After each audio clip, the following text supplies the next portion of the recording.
അൽമായ മുന്നേറ്റം പ്രതികരിച്ചു.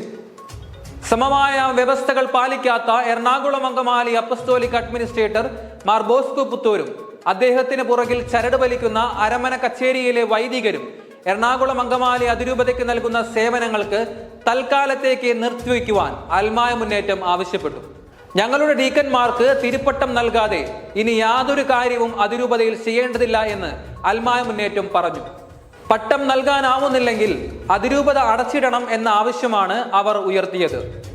വൈദിക പഠനം പൂർത്തിയാക്കിയ വൈദികാർത്ഥികൾക്ക് പട്ടം നൽകാനാവുന്നില്ലെങ്കിൽ അതിരൂപത അടച്ചിടണം. ഓഫീസുകൾ പ്രവർത്തിക്കേണ്ടതില്ല.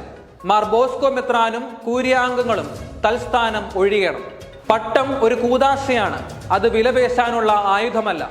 പട്ടം നൽകുക എന്നത് അടിസ്ഥാന കർമ്മമാണ്. അതിനുവേണ്ടിയാണ് സമവായമുണ്ടായത്. പുതിയ വൈദികാർത്ഥികൾക്ക് പട്ടം നൽകലും അവർക്ക് സമവായ ഫോർമുല ബാധകമാണെന്നതും സമവായത്തിന്റെ ഭാഗമാണ്. ഇതെല്ലാം ചർച്ചകളിലൂടെ പരിഹരിക്കപ്പെട്ട വിഷയമാണ്. ഒരിക്കൽ പരിഹരിക്കപ്പെട്ട വിഷയത്തിൽ മറ്റു നിബന്ധനകൾ ഉൾപ്പെടുത്തി വീണ്ടും വഷളാക്കുന്നത് ബിഷപ്പുമാരാണ്. അത്തരം വിലപേശുകൾക്ക് മുന്നിൽ കീഴടങ്ങുവാൻ തയ്യാറല്ലാത്ത ഒരു ജനത ഇവിടെയുണ്ട് എന്ന് അൽമായ മുന്നേറ്റം ഓർമ്മിപ്പിച്ചു.